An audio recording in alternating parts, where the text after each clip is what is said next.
Hello, everyone. Welcome back to Line Change, the NHL betting podcast from the Action Network. My name is Michael Leboff. Joining me to talk about a 13-game whopper of a slate on Thursday evening are Nick Martin and Tim Kalinowski.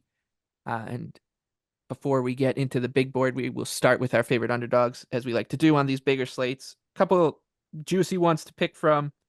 Nick, you're picking a team that it feels a little disrespected by the line that they've been slapped with in Boston on Thursday night. Yeah, it might not seem like that with the Penguins because they, you look at the season results versus Boston, the way that Boston continues to win. But if you put in a more recent scope and look at the rosters for what they really are right now, I just think the Penguins are slightly closer in this game. I think it's realistic to say they can hang in, make it a 50-50 contest, or if not, I actually think they could maybe even carry more of the play here. They'll be at a goaltending disadvantage, and we've talked about it with Boston. They're just so good at finding ways to win all these games. But I continue to think that they look relatively modest this year. Or I shouldn't say this year, of late. And they're not blowing teams out of the water. And the Pens, to look at the other side of things, they continue to look pretty impressive. I think it's going to be a hard case to sell to some, but I actually would, if anything, say the Caps game was impressive, which sounds kind of crazy, but like, they gave up 3 cheesy goals that just shouldn't really happen. One of them was on Jari. I think the Wilson shot's supposed to be saved, but it was still what it was. The 1-point shot, lucky. Own goal, lucky. It is what it is. Then they caved them in for the next 2 periods and almost won the game, almost got points. So I think realistically, like, that's not going to go that way very often. They're generating chances as well as almost any team in the league. In fact, over the last 10 games, they actually are generating the most chances in the entire league. So I think it's realistic to say they can hang around with Boston here. They're at a goaltending disadvantage. Defensively, they're not as strong, but I think the avenues are definitely there that we're getting the right price at plus 140. And yeah, I would definitely play anything better than plus 135 on the Penguins in Boston. Yeah, I'll save my thoughts on this one for the end of the show. Tim, Bruins and Penguins. Yeah, this one, honestly, I came in hoping to be convinced of Pittsburgh, and it sounds like, Nick did a pretty good job doing so.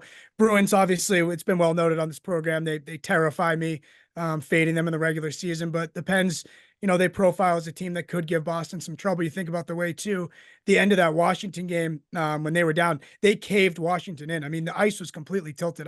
They didn't probably have to Zamboni the other half of the ice. I mean, it was played entirely in the Capitals' end. So if Pittsburgh can bring that effort, you are, you're licking your chops with that type of plus money against Boston.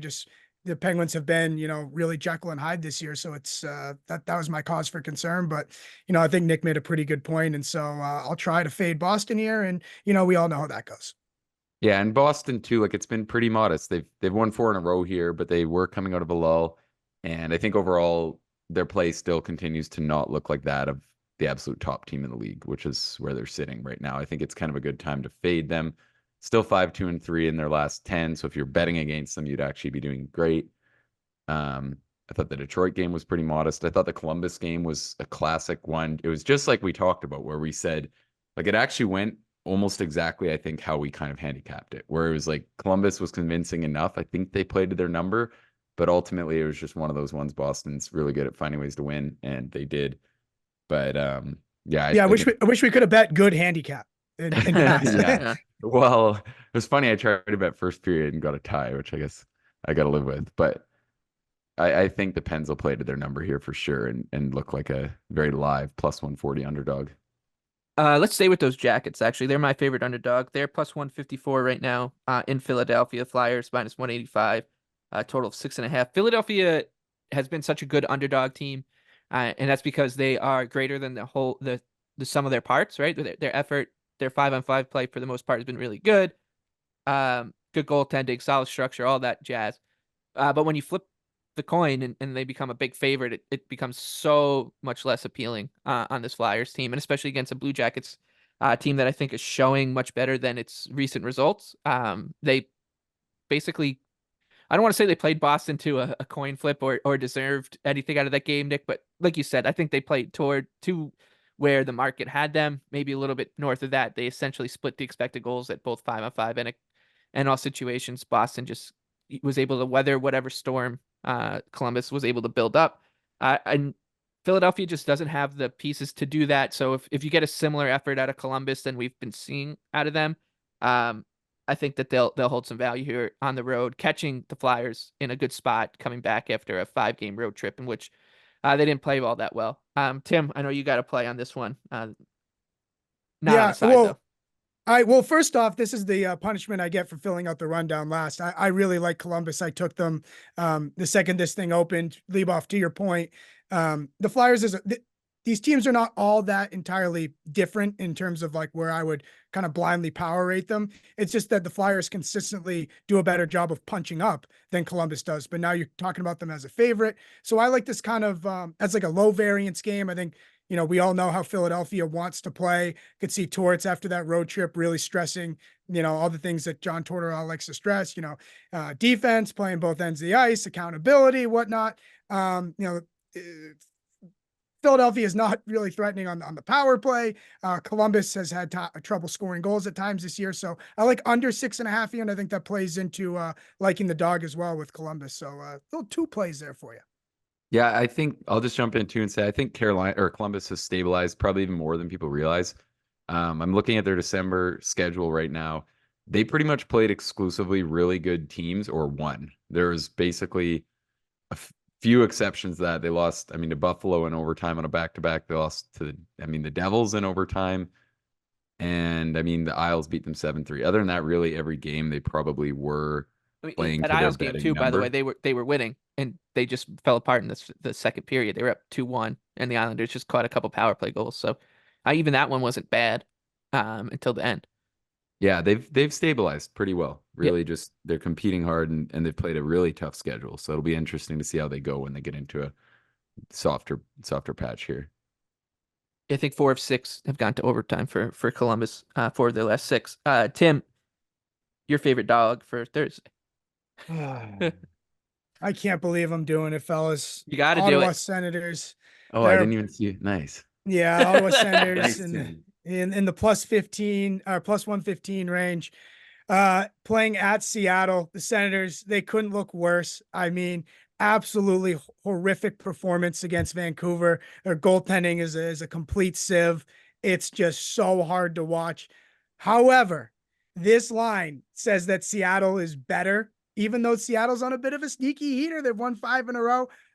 On paper, I don't think Seattle's better. And so at one point, I just have to call it like it is and stop betting the Senators. But I don't think that Seattle is that much better than Ottawa, if at all. Also, too, Seattle coming off of the Winter Classic here, and look at this great job, Decord, they're back. What a tremendous job this team has done to right the ship. I just think it's a spot for them to kind of get caught here. And I wish it was any other team but the Senators. But I was planning on fading Seattle when I saw them as a favorite. Unfortunately, it was the Senators they're playing. So it is what it is. I'm betting the Senators here. I feel like a complete jackass clown, but that's what it is. I mean, I don't even mind that it's the Sens. I think this is a good pick. I like this pick. I think this is we're going to see. It's one of those ones, if the Kraken come through and win and we've been pumping their tires, everyone who's on it is going to be like, how the hell did you not play the Kraken? You guys here are such idiots, blah, blah, blah. But if you look at it, what's there for the Senators roster right now should be able to compete to this price for sure if they get any goaltending.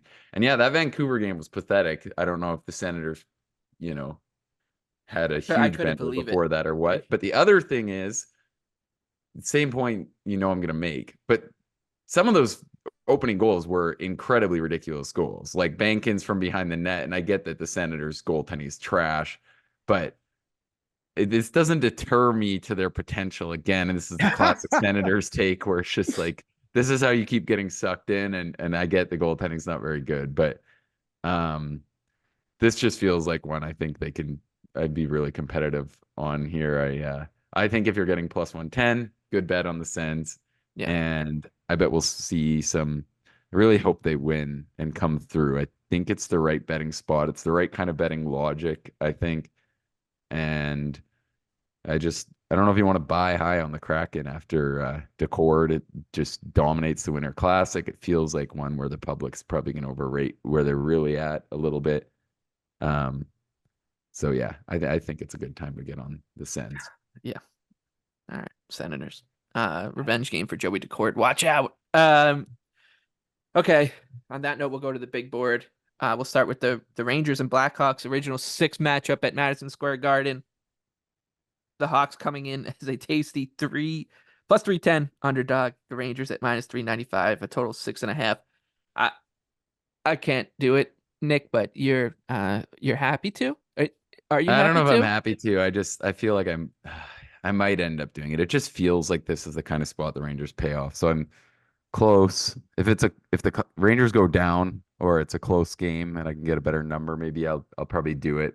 I don't hate the puck line at minus 142. It just feels like the kind of spot the Rangers always pay off. They just get humiliated in this game with a rival that's so good, and now they get Chicago coming in, who are just complete clown show right now. Got absolutely slapped by Nashville, which was I was happy that I ended up playing the puck line there and didn't overthink it, because I just think this Hawks team right now is just bad. There's just no talent there. It's so hard to see the avenues for them controlling play to an acceptable rate.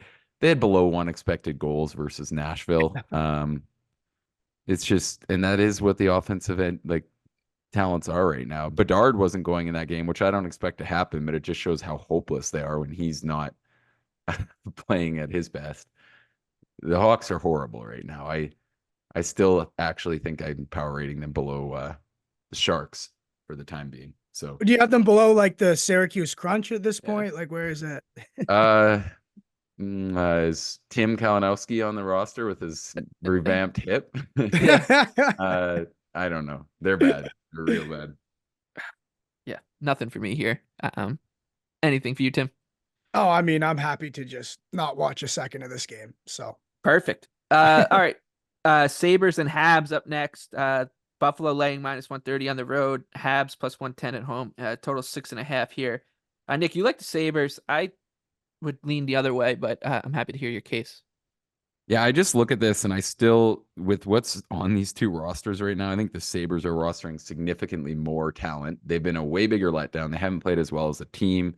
Kudos to St. Louis. Clearly got a lot more out of a lesser group, but I think this is a great spot for Buffalo to pay off and take advantage. I still view them as a better team than Montreal, which is kind of insane, but this Habs offensive core is so thin, and they've really goaltended their way to games. They've done well to get the most points they could have, but I actually think Buffalo can pay off in this spot. I like it for them. Montreal flying home after a pretty lucky win in Dallas. And I just think it's the right time to target fading them and getting back on Buffalo, who has significantly more offensive punch. And they haven't defended anywhere near as well as Montreal, and they've been a letdown offensively, but I just look at the talents on the roster and I want to tap into that. I think it's going to be kind of a sell on Montreal spot for me. Yeah, I was looking to go against Montreal as soon as I saw them skate out of Dallas with that win, and then I saw who they were playing next, and it was like you couldn't pick a better opponent for them, I don't think. Like, this is a team that just, like, the Sabres could own. I view this as one of these. I think these spots have been good though lately with these kind of, like, I think this is kind of a scheduled win for Buffalo, because I think we're at the low end of their form right now. Yeah. No, and it's definitely your classic buy low, sell high spot with Montreal coming back across. It's not something that I'm definitely going to bet on Montreal. It's just the Sabres team against the Canadiens. Like, you can see Buffalo kind of controlling play like 60-40 here and still losing 4-1. That's very possible. But yeah. I mean, that's what makes me minus scared. 130. I know that on the road that's what makes me a little scared. Tim, anything here before we move on? You guys just described exactly the two halves of my brain handicapping this game. Obviously I want to fade the Habs after, the road trip, and especially ending on a high note, beating Dallas, as a big dog. But, Nick, you say scheduled win for the Sabres, and I think the schedule certainly would indicate that. But there's too many avenues that I've seen the Sabres screw things up for them to be, minus money. And I see too many avenues for the Habs to hang around and force a game to overtime like they've done over and over again. So I think by puck drop, like I would probably twist my arm, lean Sabres. But I really think there's a good case for both sides here. So I'm probably going to pass. Okay, I've got nothing on Canucks and Blues. You two do though. Vancouver is minus 135 on the road. The Blues plus 114. A total 6.5. We'll start with you, Tim. Yeah, I think this is short. I think this is short. I think the Canucks are way better than the St. Louis team. I'll be honest, when this line came out, Canucks minus 135, I jumped on it because I really thought that it would get I really thought it would move in Vancouver's direction, and it still could.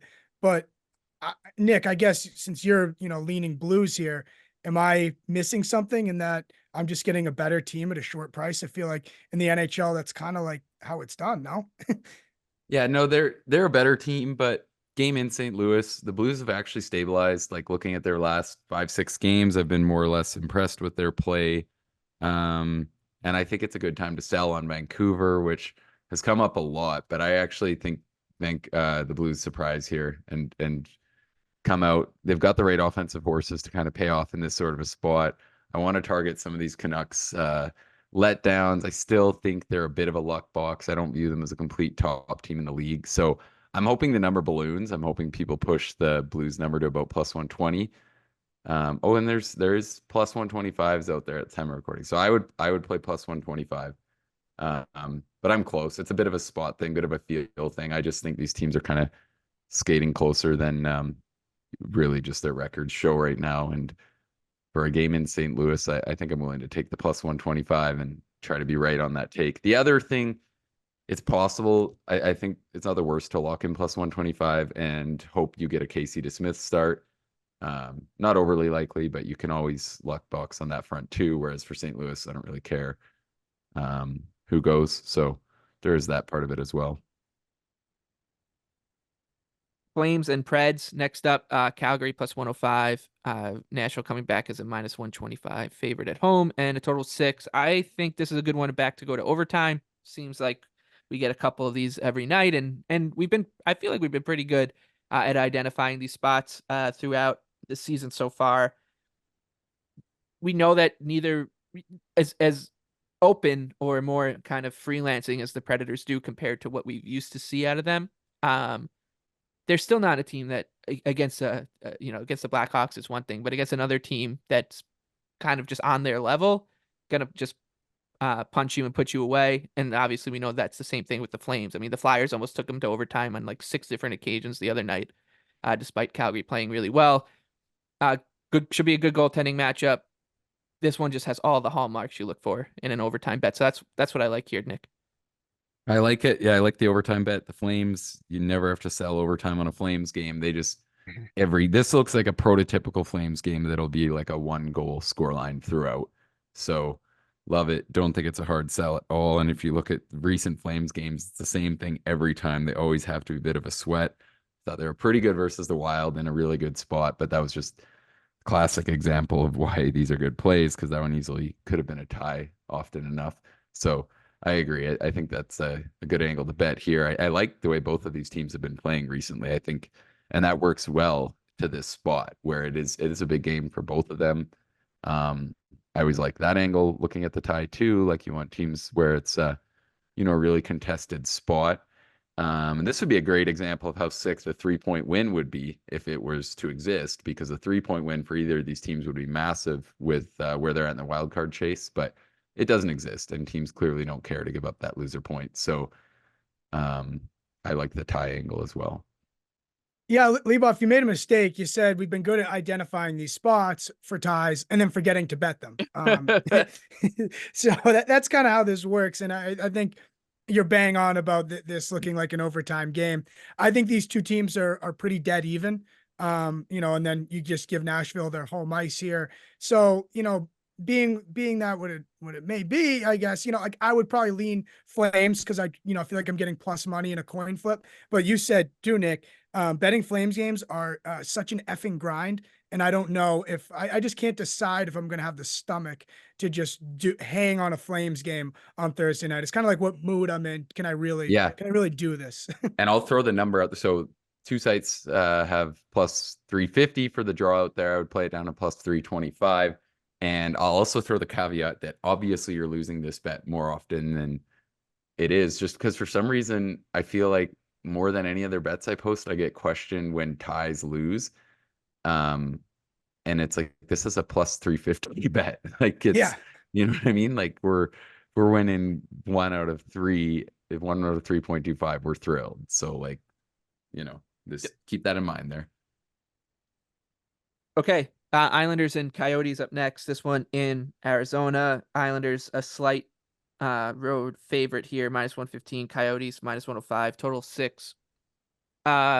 The Islanders' defensive struggles continue against the Avalanche, which is, in a vacuum, not a big deal, but it's been a story the entire season. And the story is that they just they have like a scrap heap of defensemen. Robert Bortuzzo's now probably looks like he's probably done for the year now. So now they got to plug and play again. They've already done it with Mike Riley and Sam Bolduc and Bortuzzo. So who knows who comes in the door next?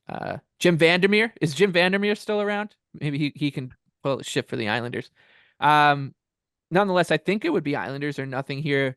I think they could score with Arizona without a problem. The goaltending should be in the Islanders' favor with Sorokin going. Varlamov's hurt now too. That said, it's hard to back this team just because you might as well just. The Islanders are a team that you just might as well just live bet and just see how a game's going, and because it feels like it's very obvious how the game will end no matter who's got the 2-goal lead. You can kind of tell if either side is likely to storm through the doors, and we saw it the other night with Colorado. We've seen it with a lot of other games with the Islanders, but yeah, they're ruining me. So looking forward to staying up late again tomorrow night and watching this. Anything here, Coyotes and Islanders, Nick? Yeah, I lean Islanders.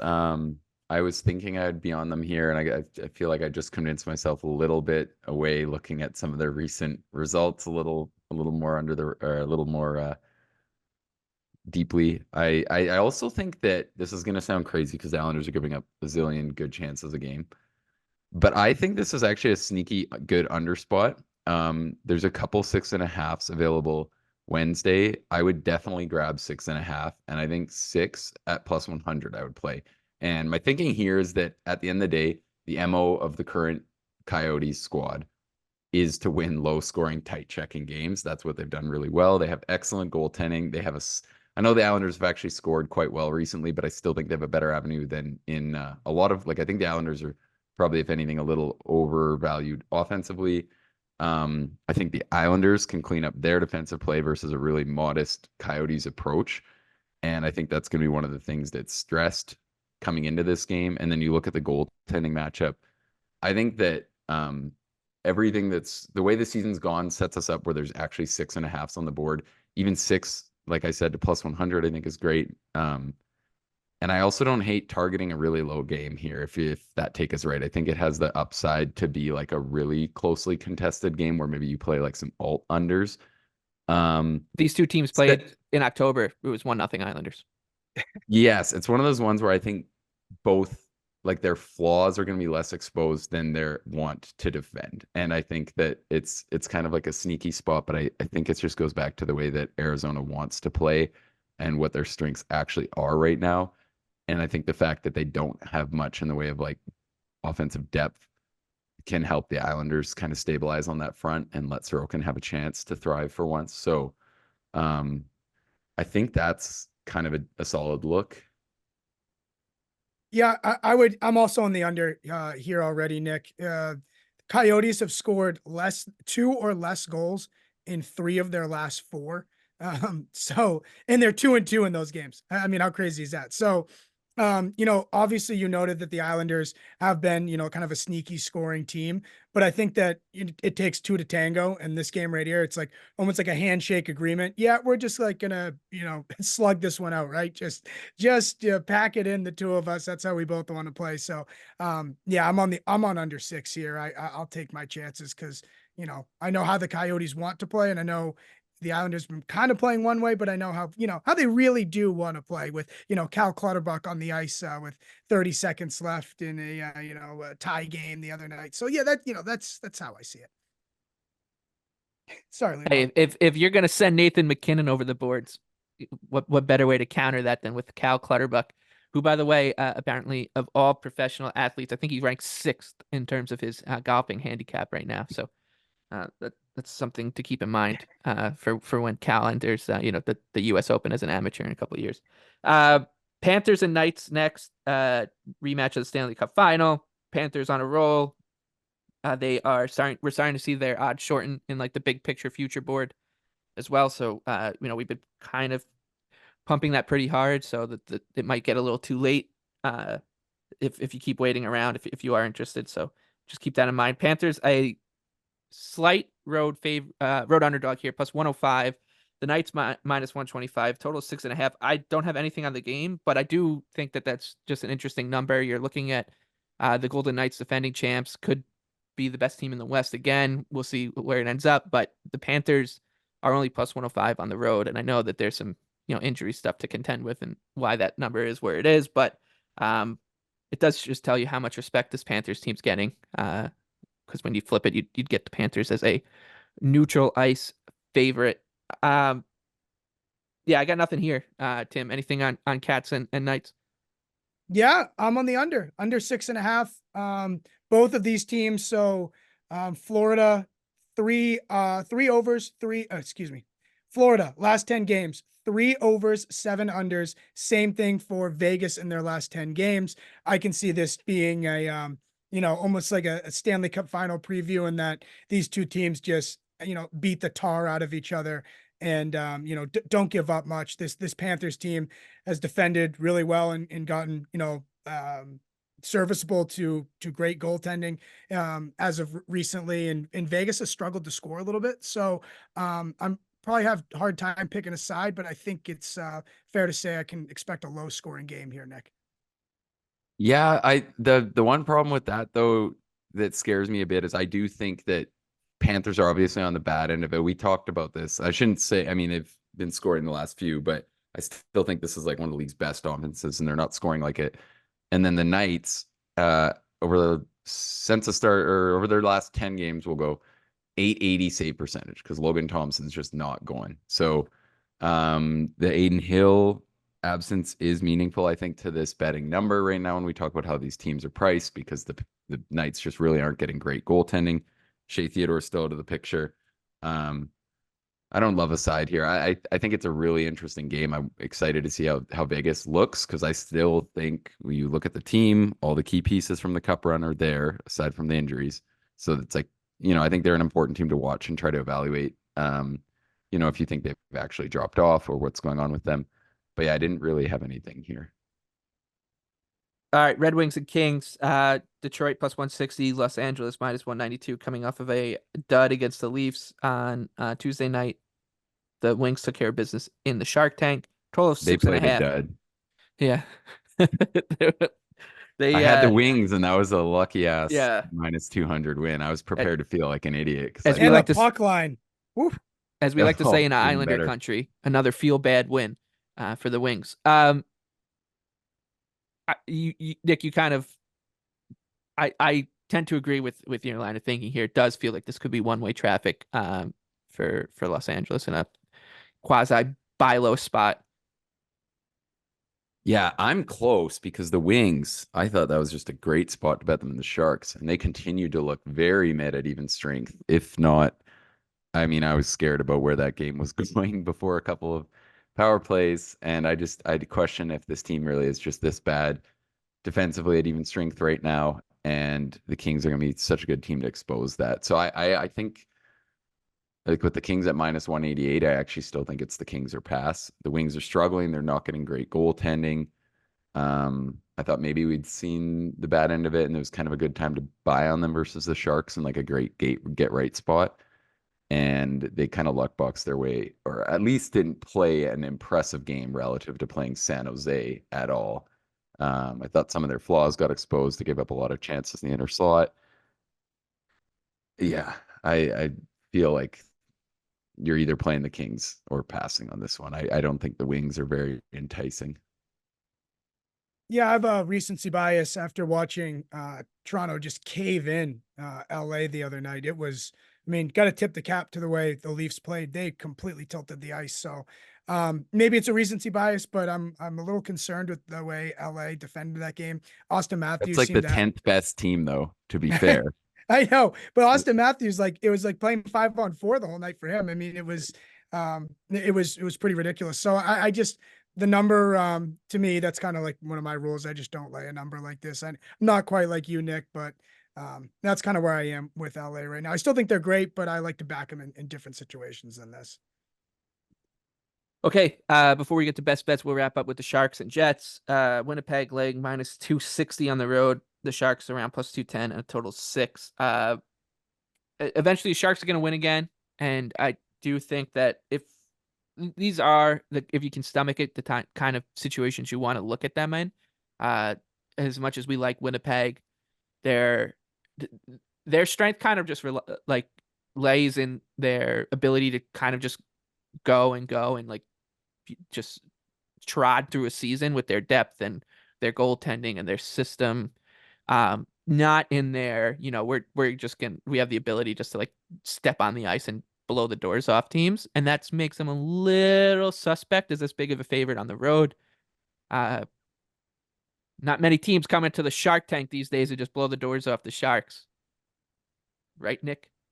Yeah, I mean, here we are again, 9-game losing streak for the Sharks, and I think it's the time to buy on them winning another one. You could see the effort versus a Detroit team that obviously doesn't rate with the Jets, but I think the avenues are there for them to I think we have kind of seen the low end of their defensive structure again.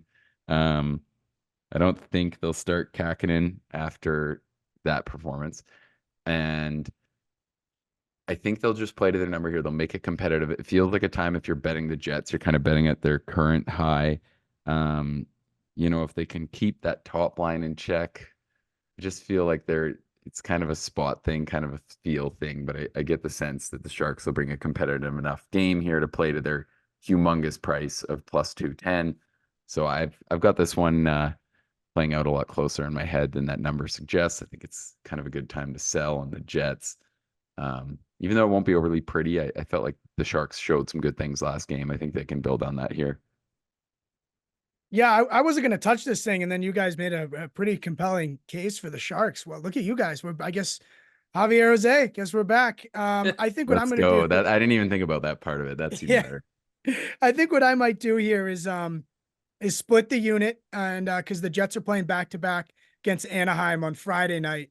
So I think they're losing one of these. So I'll just take the Sharks as a dog in one and Anaheim as a dog in the other, and hopefully come over with the profit. Now you roll it. You got to roll it after the Sharks win. Stop. I think they're kind of in the same boat. I actually don't hate that idea at all. I think they're kind of in the same boat of like both at like their most horrific end of things. I still think the Ducks aren't giving up that many goals lately. I was looking at ahead of this game Wednesday. I thought the under was a really good play in the Leafs game. Who knows how that'll go, but that was before I heard about the flu and the Dostal business. But yeah, I agree. I think they're both kind of in that place where they're going to start making a couple of these upcoming games a little more competitive. So don't mind that strategy at all. Yeah, and we're high. And what on I would the Jets. recommend there too, since we're going to be on it, and maybe some people follow it. If you're going to do it, you bet the Ducks Thursday night when the lines come out. Especially if they announce that they're going to play Hellebuck in San Jose, you bet the Ducks Thursday because the line will move almost certainly as people piece it together, as it always seems to go. It'll probably be kind of a sharper spot to bet the Ducks. And when Brossoit is announced, the line will move. So I'd say if you're going to do that strategy, you try to place both bets at the same time, and you'll probably get more value on the Ducks game. Well done. Good nugget. Yeah, we're high on the Jets, but the Jets have been playing best team in the NHL good. And I think that they're due to come down just a little bit, lose one of these. Okay. On to best bets now. We'll start with the Bolts and Wild, and Nick, your favorite pick here. I'm in agreement with you. The Bolts are minus 130, Minnesota plus 110, total 6.5. It might seem wonky considering where the Bolts are, but if you take a deeper look at what Minnesota is going to be dealing with for the next few weeks, it starts to make a lot of sense, and enough sense that a pretty good buy low opportunity on Tampa Bay arises. Yeah, I don't even think we have to make much of a case here. The Wild are playing great. I think they have the worst injury situation in the league right now by a big margin, right? I can't think of a team off the top of my head that's fighting through anything When close. the Islanders, I just watched Robert I knew Bortuzzo it. go I down. knew it. I I knew just he watched was Robert gonna Bortuzzo go Why down. did you even say it? I'm looking at their list of nine injured guys, and Bortuzzo's better than I think one. So I don't If even not know all. if I'd give you that Yeah, actually. but It's just he means a lot more in the room.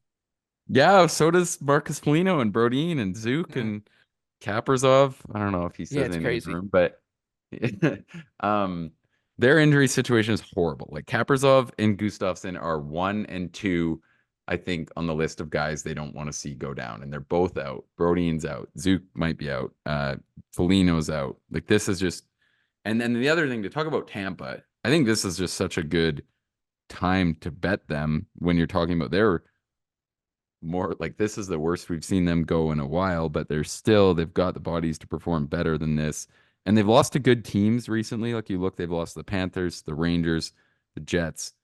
I still think they're good enough to kind of pay off this kind of a spot. And it's when I want to target them. Like this is a really important game for them. I view it the same way I viewed the Flames game, where they're just those injuries aren't being cooked enough into the line. And then I think the way we saw like Minnesota play in that game was they didn't play bad for who was there, but I just think it exposed kind of what the shortages currently are, and just how tough it's going to be. I also thought Fleury didn't look amazing, even if like the overall performance was what it was. So I just look at this and just think Tampa they have a huge goaltending edge and they can own more of the play. I think they just deserve to be a bigger favorite here. And I like the spot. It's a good time to buy on the Bolts. Yeah, to show you how dumb I am, Nick, when you tracked Tampa Bay on Wednesday afternoon, I was like, wait a minute, why is they're favorite here at Minnesota? Tampa hasn't been playing well. Then I'm like, oh yeah, Minnesota's so banged up. I made that case against them with Calgary on Tuesday. So yeah, I think you're bang on it here. The folks at the sports books a little more concerned with NFL playoff scenarios than the Minnesota Wild depth chart. So that's And I think you're. I mean, it's widened some depending on how you rate Calgary relative to Tampa. Because I mean, Calgary opened as a dog, which we said was insane, and it should have been a pick 'em. And then they're building on that a little bit here, but I just think everything about it works out great. It's the kind of spot I want to target Tampa in after some losses to some good teams, and like I feel like I expect a good performance, which I always love in terms of the things outside of the numbers. I think I like the spot, and then to look just more at the logic of who's actually in the lineup and what percentage of the time I think Tampa should win this game. I think it's a good bet. We talked about my favorite bet quite a bit already, so I'll just keep it short. I like the Penguins on the money line there, plus 140 right now against the Bruins. I think that you still have a little bit of wiggle room there, down to plus 135. It looks good. That this just looks like a spot where the surface level numbers are being overrated for two teams in different positions in the NHL standings right now. Tim, we'll go to you. I will note I just jotted down all the bets I like in this game, and the only home team that I will be betting on Thursday, as it stands right now, is San Jose, which is a little scary. Um, on to your best bet for Thursday night. Yeah, I'll keep it short too, because I can tell you're getting antsy over the darts here. But 5 minutes. 5 minutes till the first dart. I could take my time here. I might just say, Take do a 7 full-on minutes, Tim. live handicap here. Yeah, I can use my timeouts. If we get to first dart before you give out your bet, I will give it out for you. I have the doc in front of me, and I will hit end on this recording. Fair enough. I am on Dallas minus 125, hosting Colorado.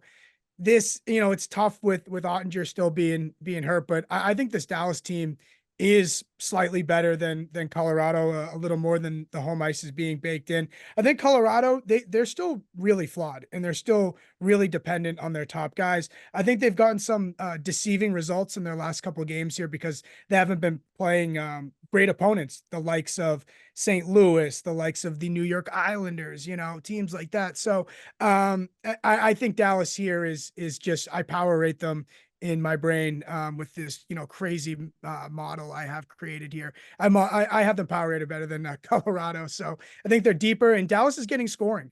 And what's hurting Colorado, especially right now, is they're just giving up a little too many chances, and that's kind of shows at their depth. So as much as Jonathan Drouin has turned things around the last 10 games here, I will be on the Dallas Stars.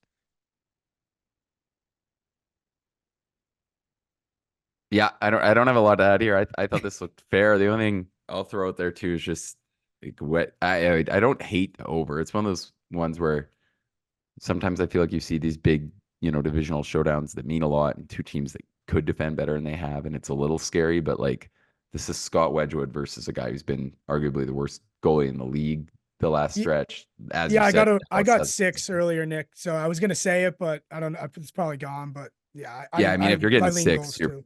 you're playing, I think, because I feel like I can see the levels of why maybe it could be more defensive, but ultimately that's just not these teams' strength right now. So I like that. And that's kind of interesting handicap because like it's crazy to say compared to like previous years where the Stars have been so carried by the Robertson, Hintz, Pavelski line. But now it's like that. I mean, that line hasn't been as amazing. Heiskanen hasn't been as amazing, but they have way more depth than Colorado. But then you look at the Avs big dogs and how many minutes they might play here. Yeah, I mean, those guys are all going off. It's insane. So I'm really excited to watch this game, and yeah, I think it'd be interesting to see how it looks. All right, that does it. 13 games in 45 minutes. Maybe they just need to start scheduling the darts more often. For Nick Martin and Tim Kalinowski, it's been another fun week on Line Change. Good luck with all your bets. And if you do bet the NFL, and hopefully you hit one of these crazy correlated things this weekend too. Have a nice time. We'll see you next week.